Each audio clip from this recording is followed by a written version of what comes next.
የመመሪያው በራሴ ሕግ ነው የምትል ሰው ከሆንክ ዓላማህን ለማሳካት ስትል ማህበረሰቡ ያወጣውን ሕግጋት፣ ቀኖና እንዲሁም ቀይ መስመር አልፎ የመሻገር እንዲሁም ታሪክን የመስራት የሚፈልግ ሰው ሕግጋቱን የመስበር ወኔው ካለ በእርግጥም ይህን ቪዲዮ ለአንተ አዘጋጅቼዋለሁ። ቪዲዮውን ላይክ በማድረግ ብቻ ጀምረው።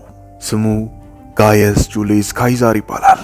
በአማርኛው ቄሳር እንለዋለን። ይህ ሰው እንደ ተኩላ በቅጥር ታጥሎ መልመድ የማይፈልግ ልክ እንደ ተኩላ ከሱ ባነሱት መመራት የማይፈልግ ያመነበትን የሚያደርግ ያመነበትን የሚኖር ንግግሩ እንደ ብር የጠራ የምላሱ ስለት የአድማጭን አንጀት የሚቆርጥ ሴቶች በፍቅር የሚወድቁለት ወታደሮቹ የሚሞቱለት ወንዶች የሚፈሩት በአድናቆት መውጫ መግቢያ የሚያሳጡት የሮም ተወላጅ ነው። ሮማዊ ነው። ጋየስ ጁሊየስ ካይዛር። ጁሊየስ ካይዛር በአፈ ጉባኤያቱ ዘንድ ከፍተኛ ማዕረግን ይዟል። ከፖምፔ ማግነስና ከማርከስ ክራሰስ ቀጥሎ አፈ ጉባኤያቱ መሬትና ገንዘብ ላይ ነው ያተኮሩት። የሮም ታላቅ ፓርላማ በወሬና በተራ ነገሮች ሲንሾካሾኩ ይሰማል። ጁሊየስ ካይዛር ግን እንደ ሌሎቹ አፈ ጉባኤያት ወርቅ ላይ አላተኮረም። እነሱ ገንዘቡን ሲሉ፣ እሱ ግን ዝናን፣ ታላቅነትን ፈለገ። ለአፈ ጉባኤያቱም ሰራዊትን ጠየቃቸው።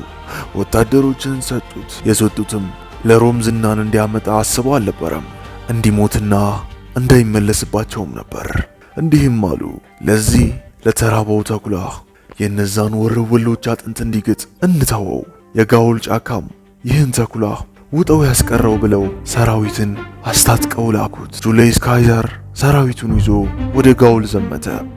ጋውል ማለት በዚህ ሰዓት ፈረንሳይ ተብላ የምትጠራው ሀገር ናት። ሰራዊቱን ይዞ ወረራ ማድረግን ጀመረ። ነገር ግን ጁሊየስ ካይዛር ሊሞትና የጋውል ምድር እንድታስቀረው ቢጠበቅም አሁን ካይዛር ጋውልን እየተዋጋቸውና እያሸነፋቸው ቀኝ እየገዛቸው ይገኛል። ለ10 ዓመታት ካይዛር ሮም አልነበረም ነበር። በጭቃ እና በደም የሞካ ቦታ ላይ ነበር። ሮም ውስጥ ሁሉም ስለ ጥንካሬ ያወራል። ጁሊየስ ካይዛር ግን ጥንካሬን እየኖራት ይገኛል። የጠላት ሀገር ሰፍሮ የጋውል ምድር ሄዶ እነዛን ወሮ በሎች ገጠማቸው። ወታደሮቹ የማያውቁትን ጫካ እንዲሁም ያልሰለጠኑ የሚባሉ ጨካኝ ጎሳዎች ጋር መግጠም ምን አይነት ጥንካሬ እንደሆነ ታሪክ ይመሰክራል። የጋውል ጎሳዎች የጠላታቸውን ጭንቅላት በመቁረጥ እንደ ዋንጫ ይወስዱታል። የዛን ሰው የራስ ቅል እንደ ጽዋ በመጠቀም ይጎነጩበታል። የዛን ያህል ወሮ በሎች ናቸው። ካይዛር በዚህ አይነት ሁኔታ ውስጥ ነበር ለሮም ድልን ለማስገኘት የተዋጋው። እንዲሞት ነበር ወደ ጋውል የላኩ። በጋውል ጥቅጥቅ ጫካ እንዲጠፋ ካይዛርን ለማስወገድ ምርጡ መንገድ ይሄ መሰላቸው። ውጤቱ ግን እንደጠበቁት አልመጣም። ካይዛር አይደለም ሊሸነፍ ቀርቶ እያንዳንዷን ጦርነት አንድ በአንድ መርታት ጀመረ። ጦርነቶቹን ማሸነፍ ብቻም አልነበረም፣ በጦርነት የረታቸውን ጎሎች በቀኝ ገዝቶ ማስተዳደር የሚችል ነበር። ካይዛር ወደ ጎል ሲሄድ የጎል አጠቃላይ የህዝብ ቁጥር 3 ሚሊዮን ይጠጋ ነበር። ካይዛር 1 ሚሊዮኑን ገደለ። 1 ሚሊዮኑን በባርነት ሸጠ። የቀሩትን 1 ሚሊዮን ደግሞ በሮም ቀኝ ግዛት ስር እንዲሆኑ አደረገ። የሮም ቀኝ ግዛት ምን ይመስላል ካላችሁኝ፣ በጦርነት የተሸነፉ አካል ማለትም በቀኝ ግዛት የሚወድቀው አካል የግድ የሮማንና አማልክቶች እኛ ጣዖታት ብለን የምንጠራቸውን የግድ እነሱን ማምለክ አለባቸው። የእነሱን ጣዖታት የሚያመልኩት ለአማልክቶቻቸው ፍቅር ኖሯቸው አይደለም። ኢቭን አስመላኪዎቹ ራሱ ጣዖታቱን የሚወዱት አይመስለኝም። ግን ልብ በል፣ አንተ ጣዖታቶችን ስታመልክ ለጣዖቱ የምትገብረው ግብር አለ። ያ ግብር ይገባል ካልከኝ የመንግስት ካዝና ውስጥ ብዬ መልስልሃለሁ። አሁን ተረዳ መሰለኝ። ቀደምት ሰማዕታት ክርስቲያኖች በሮም ጎዳና ላይ እንደ ጧፍ ለምን እንደተቃጠሉ፣ ለምን ለአናብስት እንደተወወሩ አሁን የገባ ይመስለኛል። ሁሉም ሰው እንደሚያወራው ለክርስቲያኖች በነበራቸው ጥላቻ አይደለም። ክርስቲያኖች ለሰማዕታትነት ያዳረጋቸው ሮሞች ጣዖታቸውን ካጡ በዛው ልክም ገንዘብ ታጣለች እንደማለት ነው። ገንዘብ ከሚያወጡ ሕግና መመሪያቸው ኮላፕስ ከሚያደርግ ጣዖታቶችን አላመልክም የሚሉትን ሰዎች ቢያጠፉ ይቀላቸዋል። ለነዛ ሰማዕታት ግን ነፍሳቸውን በገነት ያቆይልን እያለን ወደ ካይዛር እንመለሳለን። ካይዛር ጋውሎችን ማሸነፍ ብቻ አይደለም፣ የጋውልን ካርታ ሮም ላይ ጨመረ። ያደረገውንም የውጊያ ሪፖርት እንዲህ ብሎ አስቀመጠ። ቬኒ ቪዲ ቬቺ፣ እሱም አየው፣ መጣው፣ ገዛው ይሰኛል። ይሞታል ብለው የጠበቁት አፈ ጉባኤያን ከነሱ በላይ ጠንካራ ተሰሚ እንዲሁም በሮም ላይ ዝናው ከጫፍ እስከ ጫፍ የደረሰ ታላቅ ሰው ሆነ። ካይዛር በወታደሮቹ ይወደዳል። ባደረጉት የውጊያ አገልግሎታቸው ወርቅ ሰጥቶ ሀብታም አደረጋቸው። እሱም ይበልጥ ሀብታም ሆነ። ታማኝነታቸውን በወርቅ እንዲሁም በስልጣን ገዛ። እነዛ ወታደሮች አሁን ለሱ ታማኝ ውሾቹ ናቸው። እነዛ ወታደሮች አሁን ላይ ለሱ ታማኝ ውሾቹ ናቸው። ግን ለሌላው ደግሞ ደም የጠማቸው ተኩላዎች ሆኑ። እንደ ጀነራል አይመለከቱትም። እሱ ለነሱ የህይወት አንዱ ፎርስ ነው። ስሙን ሲሰሙት በወኔ ይንበለበላሉ። እሱ ለነሱ አባታቸው ነው። አደጋ ላይ ቢወድቁ ጀርባውን አይሰጣቸውም። ነፃ ሊያወጣቸው ይመጣል። እሱ አያዛቸውም። ከፊታቸው ሆኖ ይዋጋል። ድፍረቱን በማየት ደፋር ይሆናሉ። ጥንካሬውን በማየት ጠንካራ ይሆናሉ። እንደ ሌሎቹ እንደ ልጆቹ ይመለከታቸዋል። እነሱም እስከ ጥልቁ ጉድጓድ ይከተሉታል። ካይዛር በሁሉ ነገር የተዋጣለት ሰው ነበር። በጦር አዛዥነት፣ በሳቢ ስብዕናው እሱ የወታደሮቹን ልብ አሸነፈ። በሮም ዘንድ እሱ ጀግና ነው። በሮም አመራሮች ግን ቅናትን ፈጠረ። ለአንዴና ለመጨረሻ ጊዜ ሊያስወግዱት ሴራን ጠነሰሱ። ለካይዛር መልእክትን ላኩበት። ካይዛር ሆይ ወደ ቤትህ ተመለስ። ካይዛር ሆይ ወደ ሮም ተመለስ። ስትመለስም ብቻህን ይሁን። የላክልንህን ሰራዊት ይዘህ እንዳትመጣ። በሀገር መክዳት ወንጀል እንወነጅልሃለን። የሮም ጠላት ትሆናለህ አሉት። ሰራዊቱን ይዞ እንዲመጣ አልፈለጉም። ምክንያቱም የላኩት አውሬ ተመልሶ መጥቶ እንዲነክሳቸው አልፈለጉምና አውሬውን ጥርሱን አርግፈው ሊመልሱት ወደዱ። ለዚህም ካይዛርን ያለ ወታደሩ እንዲመለስ መልእክት ላኩበት። ካይዛርም አፈጉባኤቱን ተመለከተ። ክህደትም እነሱ ጋር እንደሆነ ተረዳ። ከዚህ በፊት ማንም ሮማን አድርጎ የሚያውቀውን ነገር አደረገ። ለሮም ስም ብለህ ተዋጋ ተብሎ በተሰጠው በዛ ሰራዊት ሮምን ለመውጋት ተነሳ። ካይዛር ከታማኙ ወታደሮች ጋር ሄደ። እንዲህም አላቸው፣ እኔን ከሃዲ ነህ ካሉኝ እናንተም ከሃዲዎች ናችሁ። ለሮም ስም፣ ዝና እንዲሁም ለሮም ክብር ስንል ላባችንን፣ ደማችንን አፍሰናል። ከወሮ በሎች ጋር ተናንቀናል፣ ተጋለናል፣ እንዲሁም ተገለናል። ይህን ሁሉ ለአንድ ዓላማ ነበር። እሱም ለሮም ታላቅነት ሲባል ኑ እኚህን ከሃዲዎች እናጥፋላቸው። እነሱ በሮም ስም እየነገዱ ይገኛሉ። ታማኞቹ ወታደሮች ከጎኑ ቆሙለት፣ በንግግሩ ተነሳሱ። እናም ወንድሞቻቸውን ሮማኖች እንዲሁም እናታቸውን ሮም ሊወጉ ተነሱ። ሩቢካን ተብላ የተሰመረች አንድ ወንዝ ነበረች። ይቺ ወንዝ ብቻም አይደለችም። ይቺ ወንዝ እንደ ኃጢአትና ጽድቅ የምትሰኝ ወንዝ ናት። በሮማን መሰረት የቱም የሮማን ጀነራል ይቺን ወንዝ ሰራዊቱን አሰልፎ ወደ ሮም መመለስ አይችልም። ይሄ እንደ ኃጢአት ይቆጠራል። ኃጢአትም ነው። አስታውሱ፣ ሰላም ለማስፈን የተቀመጠች ሞራልን ትመስላለች። ግን ልብ በሉ፣ በዚህ ሽፋን ነው ደካማዎቹ አፈጉባኤያን ራሳቸውን ለዘመናት ሲጠብቁ ይኖሩ። ጠንካራዎቹ ይበልጥ ጠንካራ እንዲሆኑ አይፈለግም። ጠንካራው ይበልጥ ጠንካራ እንዲሆን አይፈለግም። ለዛም የተሰመረች ቀይ መስመር ናት። ካይዛር ሰራዊቱን አስከትሎ ሩቢካን ወንዝ ጋር ደረሰ። ሩቢካንን አልፎ ሰራዊቱን አስቀምጦ ሩቢካንን በማለፍ በሰላም ወደ ሮም መመለስ ይችል ነበር። እንደ ኖርማል ጀነራል ሊሆን ይችል ነበር። ታሪክን ላይሰራ ይችል ነበር። የምቾት የጡረታ ህይወት ኖሮት ማለፍ ይችል ነበር። የተመቻቸ ህይወት ተጠብቀው ነበር። ግን ካይዛር ተቃራኒውን አደረገ። በእነሱ ወራሪነት በነፍሱ ውርርድን መያዝ ፈለገ። ከኋላው ላለው ሰራዊት አንድ ቃልን ተናገረ። አሌያ ኤካካስቴ፣ ማለትም ሞት ትሆናለች እንደማለት ነው። ሩቢካን ተብላ የተሰየመችውን ኃጢአት አለፈ። ጽድቅን ለመስራት ታሪክን ለመቀየር ወደ ሮምም ዘመተ። የካይዛር ተጋጣሚ ፖምፔ ማግነስ ነበር። አስተውሉ፣ ፖምፔ ማግነስ ቀላል ሰው አይደለም። በወጣትነት ዘመኑ ከፍተኛ የሆነ ጀብድን ሰርቷል። ይህስ በ20ዎቹ ዓመታቶቹ ወታደሮቹን ይዞ ታላላቅ ጀብድን የሰራ ሰው ነው። በነገራችን ላይ ፖምፔ እንደ ሮማው ታላቁ እስክንድር ነበር የሚቆጠረው። ታላቁ ፖምፔ ብለው ይጠሩት ነበር። አስተውሉ፣ እኛ አፈጉባኤያት የሚያወድሱት የሚመኩበት ታላቁ ፖምፔ ነበር። ፖምፔ እንዳይበገር ሐውልት በሮም ልብ ውስጥ ተስሏል። ግን ካይዛር ማዕበል ነበር። በፍጥነት በነጎድጓድ ሰራዊቱን ይዞ ወደ ሮም ጎረፈ። ሮምንም በሰራዊቱ አጥለቀለቃት። የፖምፔ ታላቅነት ምናልባት የካይዛርን ማዕበል መቋቋም ያቃተው ይመስላል። ታላቁ ፖምፔ ታላቅነቱ ለካይዛር የሚሰራ አይመስልም። ካይዛር የፖምፔይን ሰራዊት አሸነፈ። ታላቁ ፖምፔይ የሚባለው ስሙን ከጥያቄ ውስጥ ከተተ። የተሸነፈው የፖምፔይ ሰራዊትም ተበተነ። አሁን ላይ በካይዛር ወታደሮች እየታደኑ ይገኛሉ። የሮማው ታላቁ እስክንድር የተባለው ፖምፔይ ማግነስ አሁን ላይ እንደ ጥንቸል ቀዳዳ ለቀዳዳ እየተደበቀ ይገኛል። ካይዛር አሳደደው፣ ከግሪክ እስከ ግብጽ አሳደደው። ታላቅ የተባለው ፖምፔይ አሁን በበረሃማው ግብጽ በፈርዖኑ እጅ ተይዞ ለህይወቱ እየለመነ ይገኛል። አንገቱን ቀሉት፣ የራስ ቅሉንም ለካይዛር ሽልማትን ሰጡት። አሁን ላይ ካይዛር የሮም ጌታ ሆኗል። ሮምን በመዳፉ ገብታለች። ከሱ በታች እንጂ ከሱ በላይ ማንም አልነበረም። ወደ ሮም ተመለሰ። ሲመለስም ታላቅ አቀባበልን ተደረገለት። እንደ ጀግና እንደ አዳኝ ተመለከቱት። ዲክታቶር ፕሪፔቶ የሚል ማዕረግን ያዘ። ትርጉሙም እስከ መጨረሻው ዲክታተርነት እንደማለት ነው። ካይዛር አሁን ላይ በስልጣን የሚወዳደረው ጠፋ። የዚህን ስልጣን ማረፊያ አልነበረም ያደረገው፣ መሸጋገሪያው ነው ያደረገው እንጂ። ካይዛር ታላቅ ላይብረሪዎችን ለመገንባት አቀደ። ካላንደሩንም ከእንደገና መጻፍን አቀደ።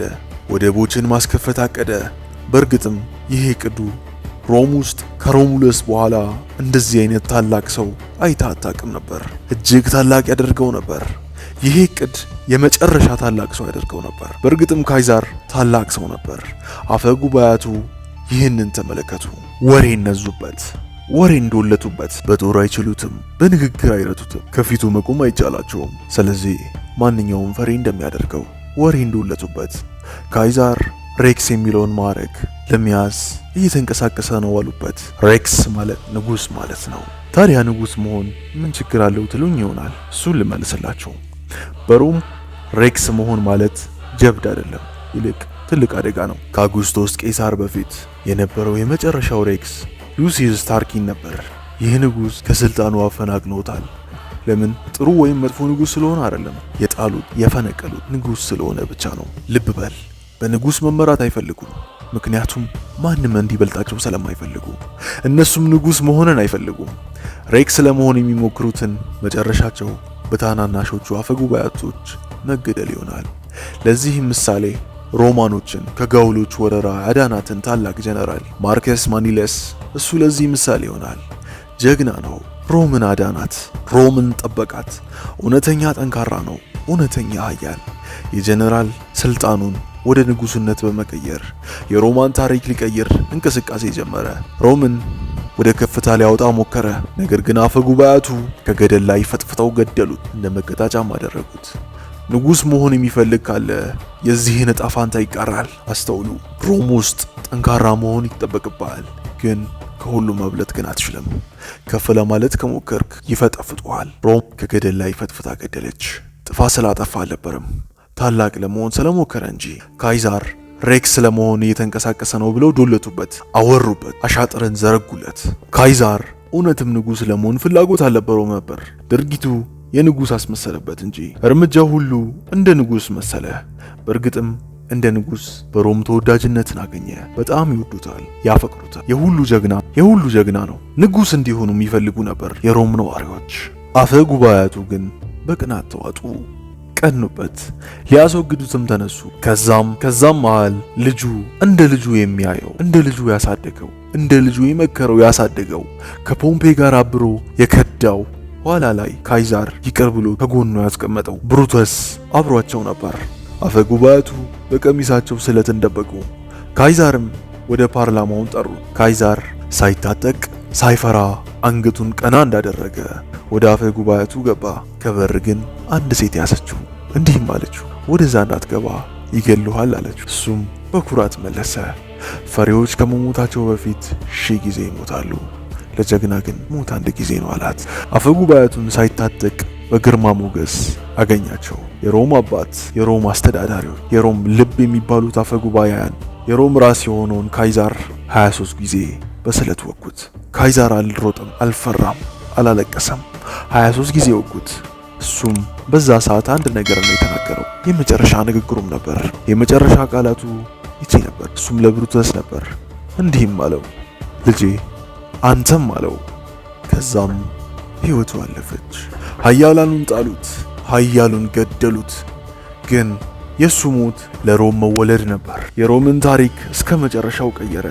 አሁን ላይ ሮም ንግስናን ተቀብላለች። ታላቅ ንጉሶችም ተነሱ፣ ሮማንን አሰፉ፣ ሮማንን አተለቁ፣ ሮማንን አሰለጠኑ። ይህም አርያ የሆናቸው ጋየስ ጁሊየስ ቄሳር ነበር። እሱ አርያ አደረገው። ከስማቸው ጎን ካይዛር የሚለውን ማዕረግ መጠቀምን ጀመሩ። የሮም ንጉስ ሲነግስ እንደ ማዕረግ ካይዛር የሚለውን ማዕረግ ይጠቀማል። ካይዛር አርያቸው ነበር። እንደ ካይዛር ለመኖር እንደ ካይዛር ለመሆን ሁሉም ያስባሉ፣ ሁሉም ይነሳሉ። ካይዛር አርያቸው ነበር። ሩቢካንን አለፈ፣ ታሪክንም ቀየረ። የሮም ካይዛሮች ይህን እንዲያደርጉ ይጠበቃል። አሁን ከካይዛር መማር ያለብንን ነገር እነግርሃለሁ። በጥሞና ብቻ ተከታተለኝ፣ አልደግመው። ልብ በል። ሩቢካን ተብላ የተሰመረችው መስመር አለች። ያቺ መስመር ሞራለች፣ ከፈጣሪም ከቅዱሳን መጽሐፍት ያልወጣች እንደ ኃጢአት የምትቆጠር ኃጢአት አለች። ያቺን መስመር ለደካሞች ምቾትን፣ ለስርዓቱ ደግሞ መረጋጋትን፣ እንዲሁም ለኃያላኑ ጠልፋ የምትትል መስመር ነች። ደካማውን ለመጠበቅ ሲሉ ኃያሉን ይጎዱታል። ለዚህም ይሆናል ጥንካሬ አሁንም ድረስ እንደ ኃጢአት የሚቆጠር ይመስለን። ጠንካራውን ለመጣል ደካማውን ከፍ ያደርጉታል። ጥንካሬ፣ ኃያልነት፣ ብርታት፣ ጀብደኝነት፣ ኋላ ቀርነት ለማስመሰል እርምጃ ላይ ናቸው። እንደ ኋላ ቀርነትም ይቆጠራል። ፊልሞቻችንን ተመልከቱ። ጠንካራ የሚባሉት ወንጀለኞች ናቸው። መልካም የሚባሉት ደግሞ ፈሪ፣ ልስልስ ሴታሴቶች ናቸው። ሩቢካንን ልንሰፍር ይገባል። ሩቢካን በዶግማና በቀኖና ትመሰላለች። ስርዓቱ እንዳይፈርስ የተሰመረች መስመር ናት። ያቺን መስመር የጣሰ ጣት መገፋት ይደርስበታል።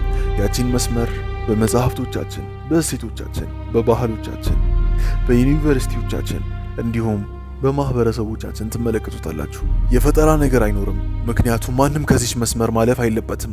ከዛ ሩቢካን መስመር ካላለፍን የፈጠራና አዲስ መንገድ የለም። አዲስ ግኝቶች አይፈጠሩም። ግሬስ ሼርውድን ተመልከቱ። ባሏን ተፈጥሯዊ ቅጠላቅጠሎችን ተጠቅማ ቅጠላቅጠሎችን ቀመማ ከበሽታው ፈወሰችው። እውነተኛዋ ዶክተር ነበር። በዛን ሰዓት ላይ ጠንቋዮች ታድነው የሚገደሉበት ዘመን ነበር እና እሷን እንደ ሐኪም ሳይሆን እንደ ጠንቋይ ተቆጠረች። በሞትም ቀጧት። ከተገደለች ከ300 ዓመት በኋላ በእርግጥም ጠንቋይ አልነበረችም። ሐኪሞች ለበሽታ መድኃኒትን ከቅጠላቅጠሎች እንደሚያዘጋጁ ዓለም አወቀ። ግን እቺ ሐኪም ጠንቋይ ተብላ ተገላ ነበር። አስታውሱ፣ የተሰመረውን መስመር አለፈች፣ ግን በሞት ተቀጣች። ሶቅራጥስ ለዚህ ምሳሌ ነበር። ሶቅራጥስ ሩቢካንን አልፎ ነበር። ለሱም ሩቢካን ነበረች። የአቴናውያንን ወጣቶች ጥያቄ እንዲጠይቁ አደረገቻቸው። ለምን ሕይወታችሁን በጦርነት ትገብራላችሁ? ለምን ዓላማው በሌለው ነገር ትኖራላችሁ? የሚከተሉትን ባህል የሚከተሉትን አባቶቻቸውን አረጋውያኖችን እንዲጠይቁ አደረጋቸው። አቴንስ የምታዛቸውን ትእዛዞች እንዲጠይቁ አደረገ። አቴናውያንም ለምን ወታደሮቻችንን ለምን ልጆቻችንን እንዲያስቡ አደረግክ ብላ በሞት ቀጣችው። ሐሳቤን አልቀየርም በማለት መርዙን ለኛ ብሎ ጠጣ። ሰው የሚናገረውን መኖር እንዳለበትም አስተምሮን አለፈ። ታላላቅ ሰዎች ማህበረሰቡ ያሰመረውን ባህል፣ ወግ ያሰመረውን መስመር ጥሰውታል።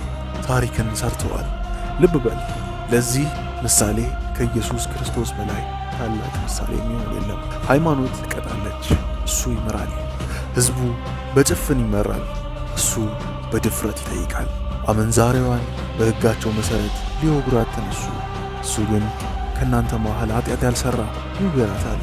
ሕጉ ትገደል ይላል፣ እሱ ግን ሻረው፣ ማራት፣ ይቅር አላት። ድጋሚ ኃጢአት እንዳትሰራ ነግሮ ኃጢአቷን ይቅር ብሎ ላካት። እሱ ከቀራጮች ጋር ከኃጢአተኞች ጋር ይመገባል። ሕጋቸው ግን ቀራጮችን ኃጢአተኞችን ይኮንናል። እሱ ግን አብሯቸው ይበላል፣ ይፈውሳቸዋል፣ ይምራቸዋል፣ ይፈውሳቸዋል፣ ይምራቸዋል። በሰንበት ምንም አይነት ሥራ አይሰራም። ይሄ ሕጋቸው ነበር። ነገር ግን እሱ በሰንበት ቀን ጎባጣውን አቀና። የገደለ ይገደል ሕጋቸው ነበር። እሱ ሻረው። አልፎም ጠላቶቻችሁን ይቅር በሉ አለ። ክርስቶስ ሕግን ሽሯል፣ ባህልን አስቀርቷል፣ አዲስ ሕግንም ፈጥሯል። እኛም የፈጣሪን ሕግ ለመጠበቅ ስንል ፈጣሪን ገደለው። አስታውሱ፣ ሃይማኖትን ለመጠበቅ ብለን ፈጣሪን ገደለው። ምነግራችሁ ታሪክ ብቻ አይደለም፣ አሁንም እያደረግነው ነው። ሰው ሃይማኖትን እንጂ ፈጣሪ ማምለክ አቁሟል። ወደ አሁኑ ልመለስ። ይህን ነገር ሌላ ጊዜ አጫውታችኋለሁ። ክርስቶስ ሕግን ሽሯል፣ ባህልን አፍርሷል፣ አስታውስ፣ ሩቢካን ተብላ የተሰመረችውን መስመር መጣስ አለብህ። አዲስ ነገር ለመፍጠር ስትል፣ አዲስ ታሪክን ለመጻፍ ስትል የግድ ማለፍ አለብህ። ታሪክ ሩቢካንን ያለፉትን ታወድሳለች። ግን አስተውል፣ ለራሳቸው ብለው ሳይሆን ለሌሎች ብለው ያለፉትን ስታከብር ትኖራለች። ሶቅራጥስ ሩቢካንን አልፎታል። ለራሱ አልነበረም፣ ለሌሎች ነበር፣ ለእኛ ነበር። ታሪክም ስትዘክረው ትኖራለች። ካይዛር ሩቢካንን አልፎታል። ለራሱ ብሎ አልነበረም፣ ለሮም ሲል አለፈው። ከሱ በኋላ የሚመጡት ንጉሶችም ላከበሩት ብቻ ከስማቸው ጎን ካይዛር የሚል ማዕረግን ተጠቀሙ። ከሁሉ ባለፈ ኢየሱስ ክርስቶስ ሞተ፣ ሕግጋቶችን በመስበር አስተምሮታቸውን በመለወጥ እሱም ሞቷል። ከሞተበት ቢነሳም እንኳን ለራሱ አልነበረም፣ ለእኛ ነበር፣ ለእኔ፣ ላንተ፣ ለሁላችን ብሎ ሩቢካንን የጣሰው። ሕግጋቶችን መስበር አለብህ፣ ሩቢካንን ማለፍ አለብህ። ግን አስታውስ፣ ለራስህ ስትል ይህን ሕግ ምጥስ ከሆነ ጥሩ አይመጣም። ታሪክ እንደ ጀግና አትዘክርም። እናም አስተውል፣ ሕግጋቶችን ለምቾትህ፣ ለስሜትህ እንዲሁም ለደካማነትህ ብለህ ሩቢካንን የምታልፍ ከሆነ አንተ አምባገነን ነህ። ታሪክ እንደ ጀግና አትዘክርም። እነ ሂትለርም ለራሳቸው ዓላማ ሲሉ ይህን መስመር አልፎት ነበር። አንተ ይህን ሕግ በመስበርህ ልትቀጣ ይገባሃል፣ በዚህች ምድርም በሰማይም። ጠንካራው ብቻ ሩቢካንን ማለፍ አለበት። ለሌሎቹ ብሎ ያችን መስመር የሚያልፈው እውነትም ታሪክን ይቀይራል። በእርግጥም ታሪክን ይሰራል። በእርግጥም ታላቅ ይሆናል። ለሌሎች ብለህ ያን መስመር እለፍ። አዲስ ነገርን ለመፍጠር፣ አዲስ ታሪክን ለመስራት፣ መልካም ነገሮችን ለማድረግ ስትል ያን መስመር ማለፍ አለብህ። ያኔም ታሪክ ታከብራለች፣ ታወድሳለች። መልካም ነገርን ለመስራት ስትል ብቻ ያችን መስመር ማለፍ አለብህ። ያቺን ሕግ መጣስ አለብህ። ልክ እንደ አባታችን ኢብራሂም፣ ልክ እንደ አባታችን አብርሃም የአባቶችህን ጣዖት ማፈራረስ አለብህ። እውነትን ለማግኘት ስትል መምህሮቻችንን፣ ባህሎቻችንን ልንጠይቅ ይገባል። እንዲሁም መጤ ዘመናዊነትን የያዙ ባህሎችን መጠየቅ አለብን። መልካም ሆኖ ካገኘኸው ተከተለው፣ አክብረው። ነገር ግን ስህተትን፣ ደካማነትን ያሸተትክበት አፈራርሰው፣ አድቅቀው፣ አውድመው አዲስ ነገርን ፍጠር። አስታውስ፣ ይህን መስመር ስታልፍ በእርግጥም የሚደርስብህ ነገር ይኖራል። አሊያ ይሰቅሉሃል፣ ይገሉ ይሆናል፣ ወይ ደግሞ ይወግሩሃል። ይህን መርሳት የለብህም። ይሁን የሚያስከትለው ነገር አለ። ነገር ግን መፍራትም አይኖርብህም። ምክንያቱም አንተ መቼም አትሞትም። እኛ ተማሪዎች እንጂ ተከታዮች አይደለንም። ለማወቅ እንጥራለን እንጂ ለማመን አንሞክርም። እውነትን መፈለግ አለብን። እውነትን ማመን የለብን። እውነት ልትታወቅ ይገባል፣ ልትመለክ አይገባም። አዘጋጅና አቅራቢ ታናሹ እስክንድር ነበርኩ። ይሄ ሀበሻን ሀሰል ነው። ምንጊዜም ቢሆን እውነትና ምክንያታዊነት። ሰብስክራይብና ላይክ በማድረግ አበረታቱኝ። ቀጣይ ቪዲዮ እንዲደርሳችሁ የደውል ምልክቷን ተጫኗት። በቀጣይ ጊዜ እስከምንገናኝ ቸር ቆዩልኝ።